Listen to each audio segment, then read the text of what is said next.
Novel Stream presents Novel of the Dark Valley by Arthur Machen. I am the son of a poor but learned clergyman in the west of England, but I am forgetting. These details are not of special interest.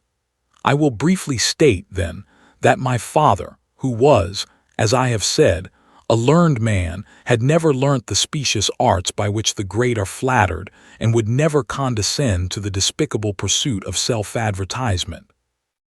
Though his fondness for ancient ceremonies and quaint customs, combined with a kindness of heart that was unequaled and a primitive and fervent piety, endeared him to his moorland parishioners, such were not the steps by which clergy then rose in the church, and at 60 my father was still incumbent of the little benefice he had accepted in his 30th year.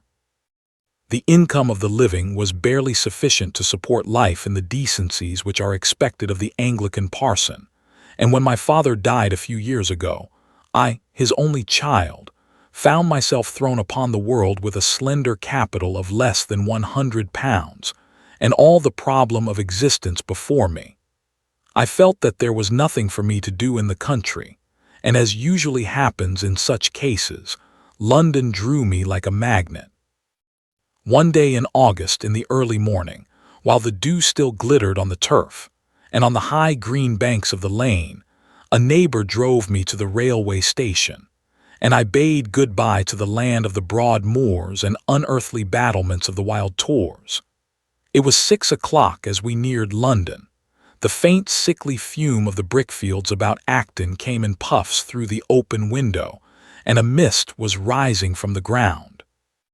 Presently the brief view of successive streets, prim and uniform, struck me with a sense of monotony.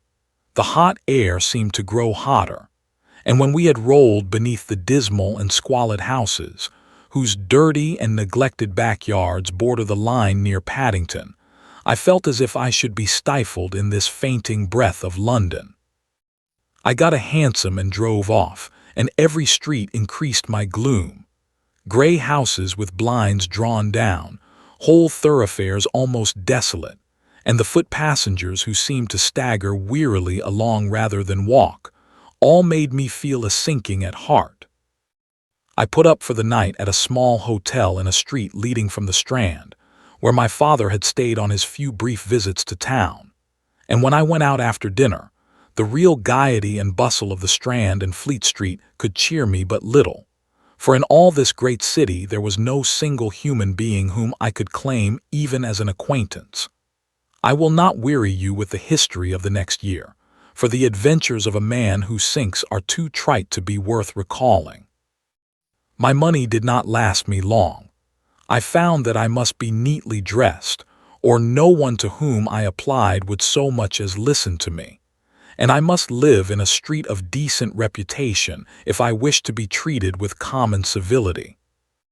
I applied for various posts, for which, as I now see, I was completely devoid of qualification. I tried to become a clerk without having the smallest notion of business habits, and I found, to my cost, that a general knowledge of literature and an execrable style of penmanship are far from being looked upon with favor in commercial circles. I had read one of the most charming of the works of a famous novelist of the present day, and I frequented the Fleet Street taverns in the hope of making literary friends, and so getting the introductions which I understood were indispensable in the career of letters. I was disappointed. I once or twice ventured to address gentlemen who were sitting in adjoining boxes, and I was answered, politely indeed, but in a manner that told me my advances were unusual. Pound by pound, my small resources melted. I could no longer think of appearances. I migrated to a shy quarter, and my meals became mere observances. I went out at 1 and returned to my room at 2, but nothing but a milk cake had occurred in the interval. In short, I became acquainted with misfortune, and as I sat amidst slush and ice on a seat in Hyde Park, munching a piece of bread, I realized the bitterness of poverty, and the feelings of a gentleman reduced to something far below the condition of a vagrant. In spite of all discouragement, I did not desist in my efforts to earn a living. I consulted advertisement columns. I kept my eyes open for a chance. I looked in at the windows of stationers' shops, but all in vain. One evening I was sitting in a free library, and I saw an advertisement in one of the papers. It was something like this: wanted by a gentleman, a person of literary taste and abilities as secretary and amanuensis. Must not object to travel.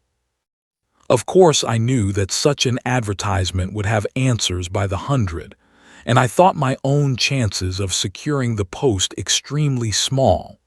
However, I applied at the address given and wrote to Mr. Smith, who was staying at a large hotel at the West End. I must confess that my heart gave a jump when I received a note a couple of days later, asking me to call at the Cosmopole at my earliest convenience. I do not know, sir, what your experiences of life may have been, and so I cannot tell whether you have known such moments. A slight sickness, my heart beating rather more rapidly than usual, a choking in the throat, and a difficulty of utterance. Such were my sensations as I walked to the Cosmopole. I had to mention the name twice before the hall porter could understand me, and as I went upstairs my hands were wet. I was a good deal struck by Mr. Smith's appearance. He looked younger than I did, and there was something mild and hesitating about his expression. He was reading when I came in, and he looked up when I gave my name. "My dear sir," he said, "I am really delighted to see you. I have read very carefully the letter you were good enough to send me. Am I to understand that this document is in your own handwriting?" He showed me the letter I had written, and I told him I was not so fortunate as to be able to keep a secretary myself. "Then, sir," he went on, "the post I advertised is at your service. You have no objection to travel, I presume." As you may imagine, I closed pretty eagerly with the offer he made, and thus I entered the service of Mr. Smith. For the first few weeks I had no special duties. I had received a quarter's salary, and a handsome allowance was made to me in lieu of board and lodging. One morning, however, when I called at the hotel according to instructions, my master informed me that I must hold myself in readiness for a sea voyage, and to spare unnecessary detail, in the course of a fortnight we had landed at New York. Mr. Smith told me that he was engaged on a work of a special nature, in the compilation of which some peculiar researches had to be made. In short, I was given to understand that we were to travel to the far west. After about a week had been spent in New York, we took our seats in the cars and began a journey tedious beyond all conception. Day after day, and night after night, the great train rolled on, threading its way through cities the very names of which were strange to me, passing at slow speed over perilous viaducts, skirting mountain ranges and pine forests, and plunging into dense tracts of wood, where mile after mile and hour after hour the same monotonous growth of brushwood met the eye, and all along the continual clatter and rattle of the wheels upon the ill-laid lines made it difficult to hear the voices of our fellow passengers. We were a heterogeneous and ever-changing company. Often I woke up in the dead of night with the sudden grinding jar of the brakes, and looking out found that we had stopped in the shabby street of some frame-built town, lighted chiefly by the flaring windows of the saloon. A few rough-looking fellows would often come out to stare at the cars, and sometimes passengers got down, and sometimes there was a party of 2 or 3 waiting on the wooden sidewalk to get on board. Many of the passengers were English, humble households torn up from the moorings of 1,000 years, and bound for some problematical paradise in the Alkali Desert or the Rockies. I heard the men talking to one another of the great profits to be made on the virgin soil of America, and 2 or 3, who were mechanics, expatiated on the wonderful wages given to skilled labor on the railways and in the factories of the States. This talk usually fell dead after a few minutes, and I could see a sickness and dismay in the faces of these men, as they looked at the ugly brush, or at the desolate expanse of the prairie, dotted here and there with frame houses, devoid of garden or flowers or trees, standing all alone in what might have been a great gray sea frozen into stillness. Day after day, the waving skyline and the desolation of a land without form or color or variety appalled the hearts of such of us as were Englishmen. And once in the night as I lay awake, I heard a woman weeping and sobbing and asking what she had done to come to such a place. Her husband tried to comfort her in the broad speech of Gloucestershire, telling her the ground was so rich that one had only to plow it up and it would grow sunflowers of itself.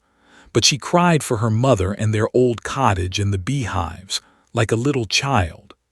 The sadness of it all overwhelmed me, and I had no heart to think of other matters. The question of what Mr. Smith could have to do in such a country, and of what manner of literary research could be carried on in the wilderness, hardly troubled me. Now and again, my situation struck me as peculiar.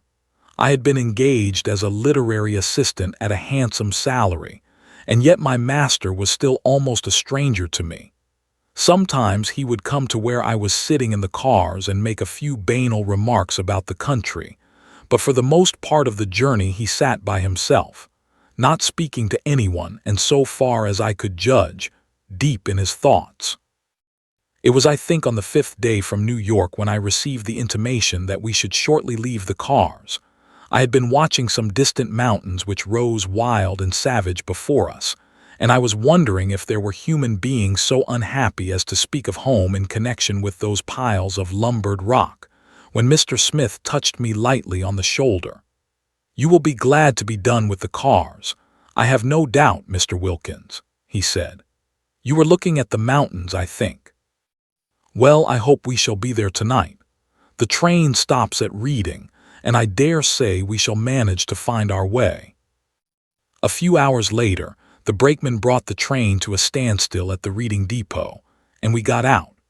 I noticed that the town, though of course built almost entirely of frame houses, was larger and busier than any we had passed for the last 2 days. The depot was crowded, and as the bell and whistle sounded, I saw that a number of persons were preparing to leave the cars, while an even greater number were waiting to get on board. Besides the passengers, there was a pretty dense crowd of people, some of whom had come to meet or to see off their friends and relatives, while others were mere loafers. Several of our English fellow passengers got down at Reading, but the confusion was so great that they were lost to my sight almost immediately.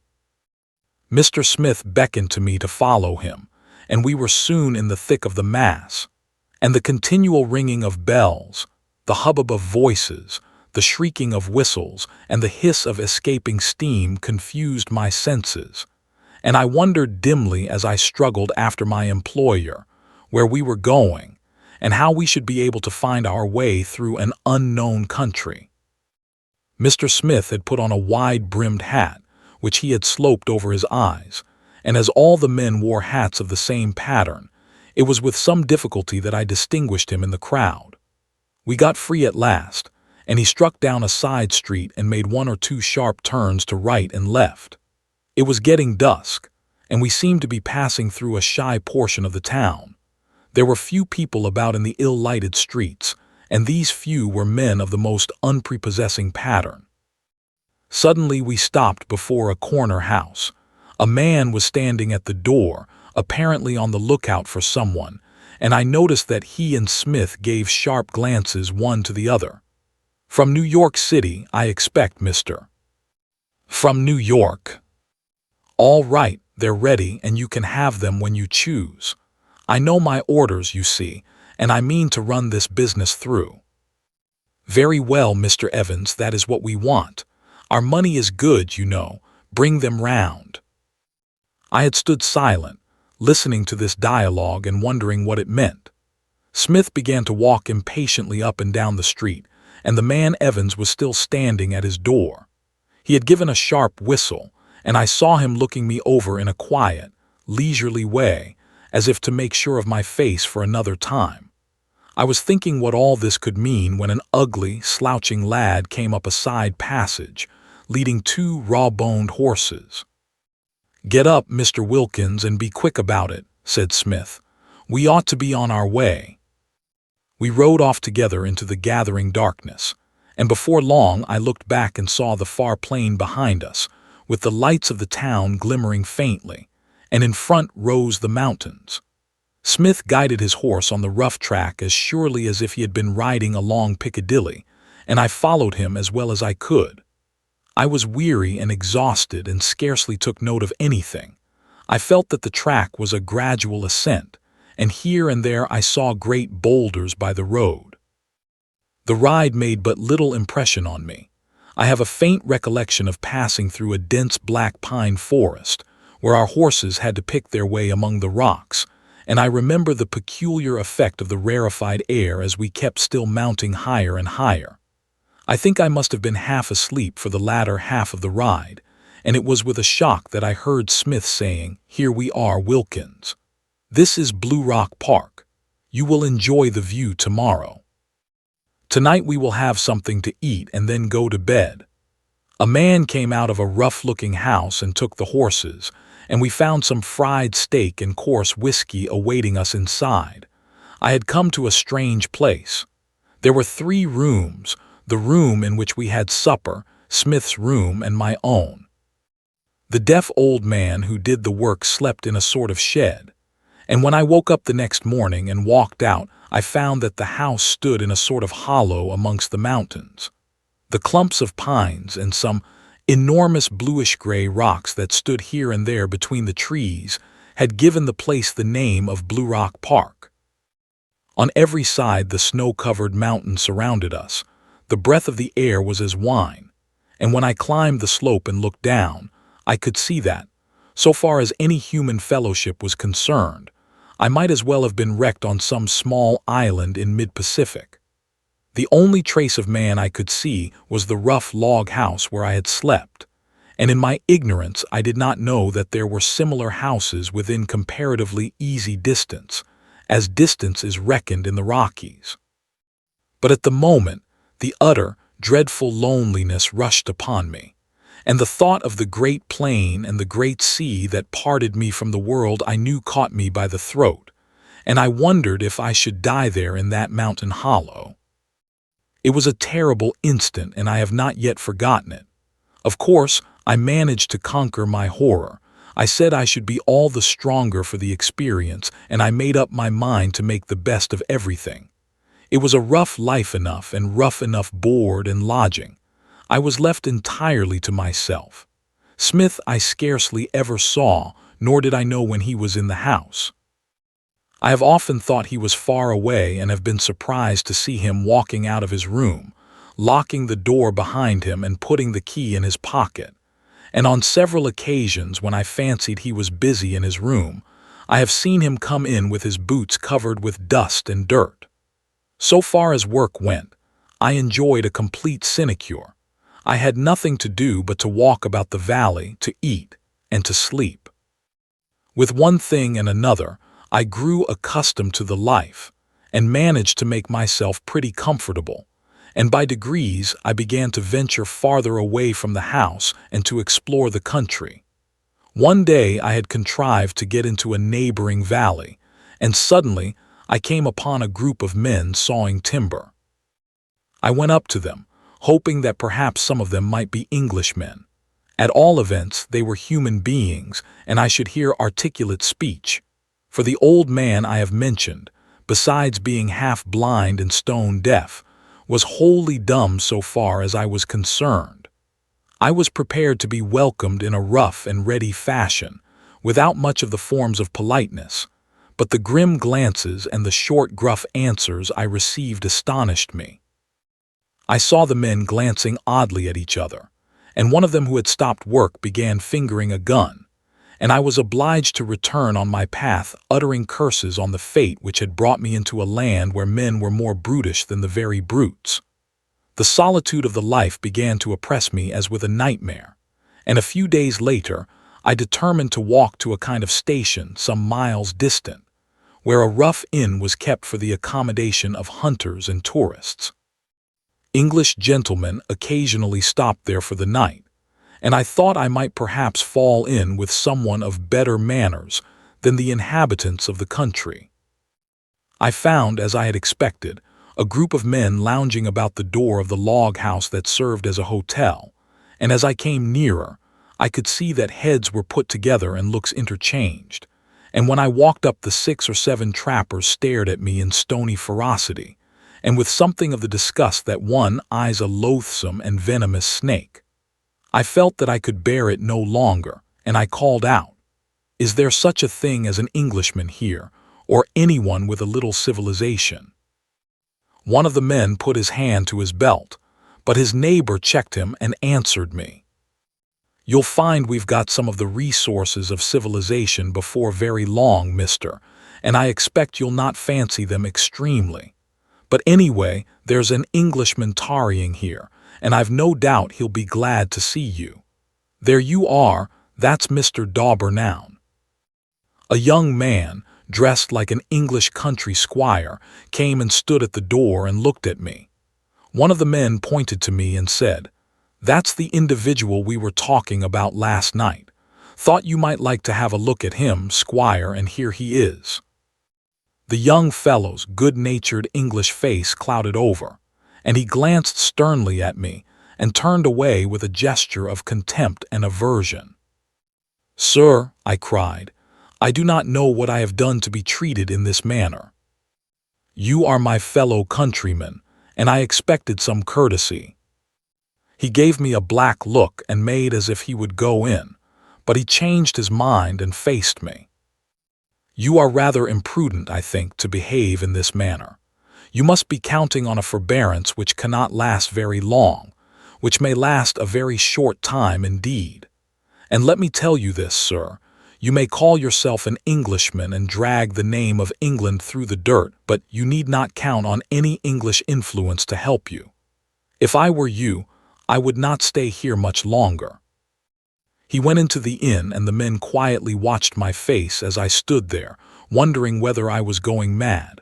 The woman of the house came out and stared at me as if I were a wild beast or a savage, and I turned to her and spoke quietly. "I am very hungry and thirsty. I have walked a long way. I have plenty of money. Will you give me something to eat and drink?" "No, I won't," she said. "You had better quit this." I crawled home like a wounded beast and lay down on my bed. It was all a hopeless puzzle to me. I knew nothing but rage and shame and terror, and I suffered little more when I passed by a house in an adjacent valley, and some children who were playing outside ran from me shrieking. I was forced to walk to find some occupation. I should have died if I had sat down quietly in Blue Rock Park and looked all day at the mountains. But wherever I saw a human being, I saw the same glance of hatred and aversion, and once as I was crossing a thick brake, I heard a shot, and the venomous hiss of a bullet close to my ear. One day I heard a conversation which astounded me. I was sitting behind a rock resting, and 2 men came along the track and halted. One of them had got his feet entangled in some wild vines and swore fiercely, but the other laughed and said they were useful things sometimes. "What the hell do you mean?" "Oh, nothing much, but they're uncommon tough, these here vines, and sometimes rope is scarce and dear." The man who had sworn chuckled at this, and I heard them sit down and light their pipes. "Have you seen him lately?" asked the humorist. "I sighted him the other day, but the darned bullet went high. He's got his master's luck, I expect, sir, but it can't last much longer. You heard about him going to Jinx's and trying his brass, but the young Britisher downed him pretty considerably, I can tell you." "What the devil is the meaning of it?" "I don't know, but I believe it'll have to be finished and done in the old style, too. You know how they deal with colored folks when tempers run high." "Yes, sir, I've seen a little of that. A couple of gallons of kerosene will cost $1 at Brown's store, but I should say it's cheap anyway. They moved off after this, and I lay still behind the rock, the sweat pouring down my face. I was so sick that I could barely stand, and I walked home as slowly as an old man, leaning on my stick.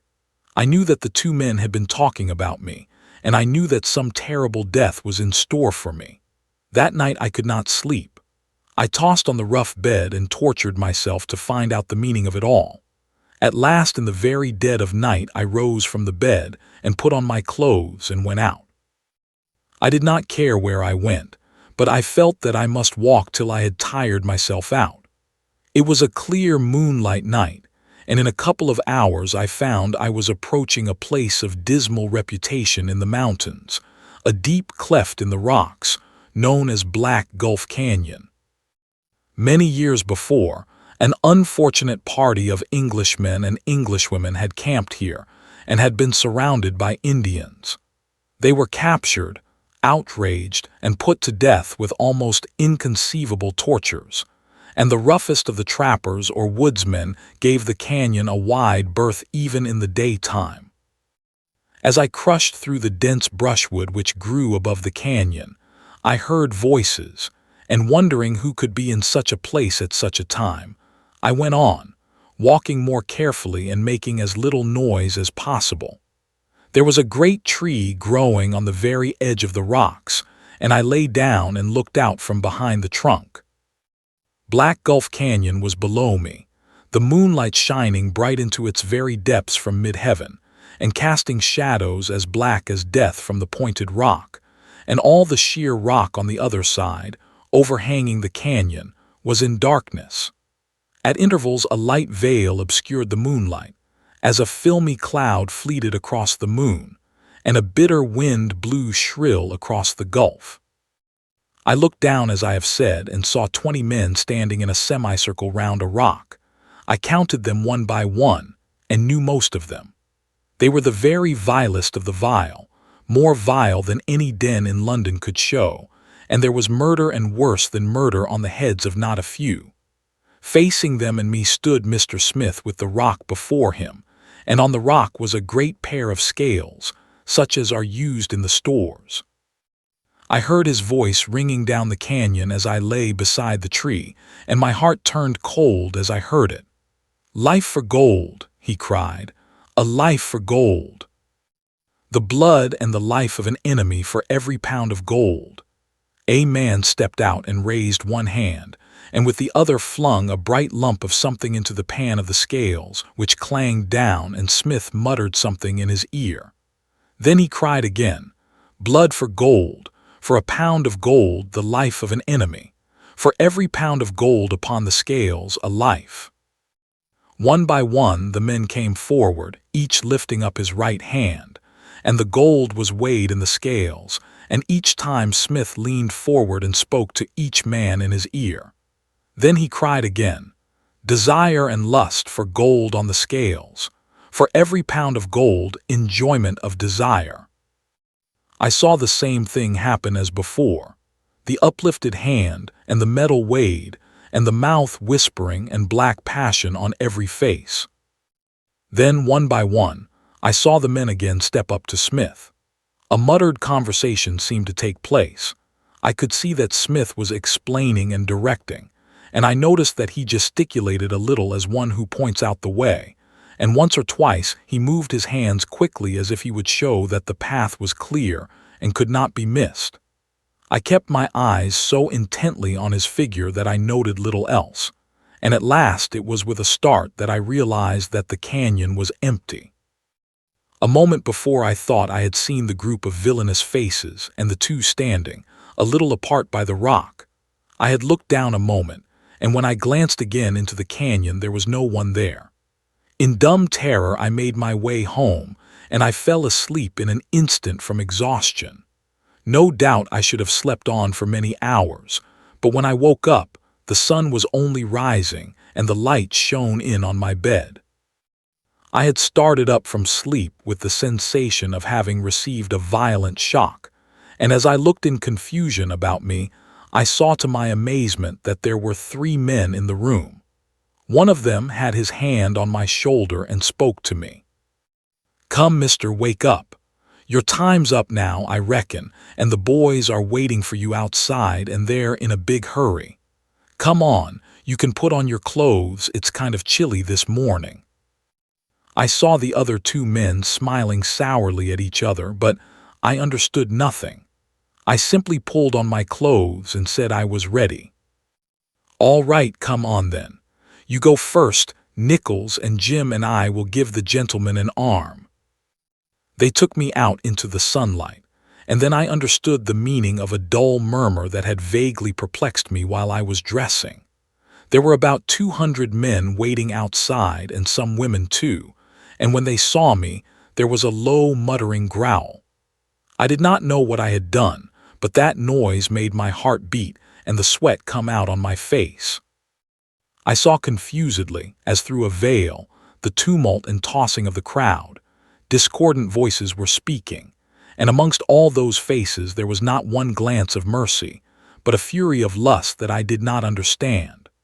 I found myself presently walking in a sort of procession up the slope of the valley, and on every side of me there were men with revolvers in their hands. Now and then a voice struck me, and I heard words and sentences of which I could form no connected story. But I understood that there was one sentence of execration. I heard scraps of stories that seemed strange and improbable. Someone was talking of men, lured by cunning devices from their homes and murdered with hideous tortures, found writhing like wounded snakes in dark and lonely places, only crying for someone to stab them to the heart, and so end their torments. And I heard another voice speaking of innocent girls who had vanished for a day or two, and then had come back and died, blushing red with shame even in the agonies of death. I wondered what it all meant, and what was to happen, but I was so weary that I walked on in a dream, scarcely longing for anything but sleep. At last we stopped.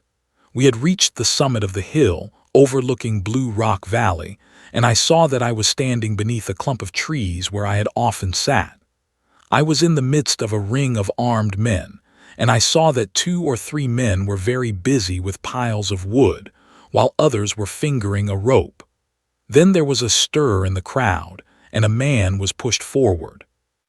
His hands and feet were tightly bound with cord, and though his face was unutterably villainous, I pitied him for the agony that worked his features and twisted his lips. I knew him. He was amongst those that had gathered round Smith in Black Gulf Canyon. In an instant he was unbound and stripped naked and borne beneath one of the trees, and his neck encircled by a noose that went around the trunk. A hoarse voice gave some kind of order. There was a rush of feet, and the rope tightened. And there before me I saw the blackened face and the writhing limbs and the shameful agony of death. One after another, 6 men, all of whom I had seen in the canyon the night before, were strangled before me, and their bodies were flung forth on the ground. Then there was a pause, and the man who had roused me a short while before came up to me and said, "Now, mister, it's your turn. We give you 5 minutes to cast up your accounts, and when that's clocked, by the living God we will burn you alive at that tree." It was then I awoke and understood. I cried out, "Why, what have I done? Why should you hurt me? I am a harmless man, I never did you any wrong." I covered my face with my hands. It seemed so pitiful, and it was such a terrible death. "What have I done?" I cried again. "You must take me for some other man, you cannot know me." "You black-hearted devil," said the man at my side, "we know you well enough. There's not a man within 30 miles of this that won't curse Jack Smith when you are burning in hell."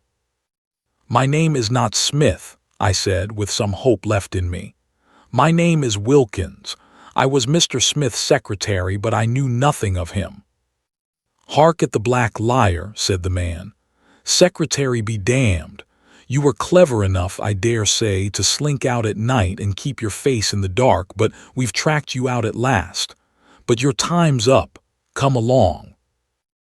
I was dragged to the tree and bound to it with chains, and I saw the piles of wood heaped all about me and shut my eyes. Then I felt myself drenched all over with some liquid and looked again, and a woman grinned at me. She had just emptied a great can of petroleum over me and over the wood. A voice shouted, "Fire away," and I fainted and knew nothing more. When I opened my eyes, I was lying on a bed in a bare, comfortless room. A doctor was holding some strong salts to my nostrils, and a gentleman standing by the bed, whom I afterwards found to be the sheriff, addressed me. "Say, mister," he began, "you've had an uncommon narrow squeak for it. The boys were just about lighting up when I came along with the posse, and I had as much as I could do to bring you off, I can tell you.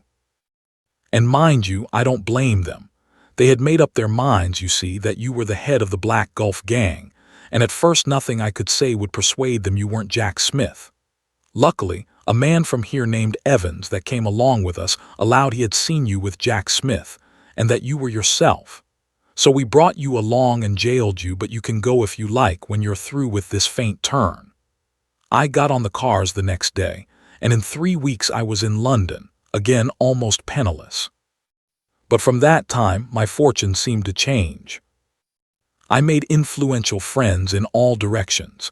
Bank directors courted my company, and editors positively flung themselves into my arms. I had only to choose my career, and after a while I determined that I was meant by nature for a life of comparative leisure.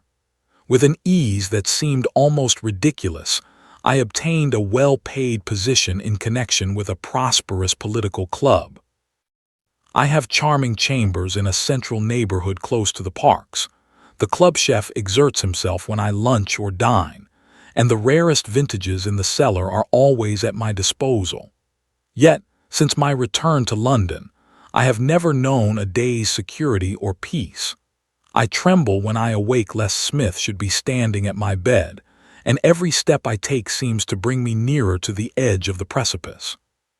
Smith, I knew, had escaped free from the raid of the vigilantes, and I grew faint at the thought that he would in all probability return to London, and that suddenly and unprepared I should meet him face to face. Every morning as I left my house, I would peer up and down the street, expecting to see that dreaded figure awaiting me. I have delayed at street corners, my heart in my mouth, sickening at the thought that a few quick steps might bring us together. I could not bear to frequent the theaters or music halls, lest by some bizarre chance he should prove to be my neighbor. Sometimes I have been forced, against my will, to walk out at night, and then in silent squares the shadows have made me shudder, and in the medley of meetings in the crowded thoroughfares I have said to myself, "It must come sooner or later. He will surely return to town, and I shall see him when I feel most secure." I scanned the newspapers for hint or intimation of approaching danger, and no small type nor report of trivial interest was allowed to pass unread. Especially I read and reread the advertisement columns, but without result. Months passed by and I was undisturbed till, though I felt far from safe, I no longer suffered from the intolerable oppression of instant and ever-present terror. This afternoon, as I was walking quietly along Oxford Street, I raised my eyes and looked across the road, and then at last I saw the man who had so long haunted my thoughts. Thank you for listening.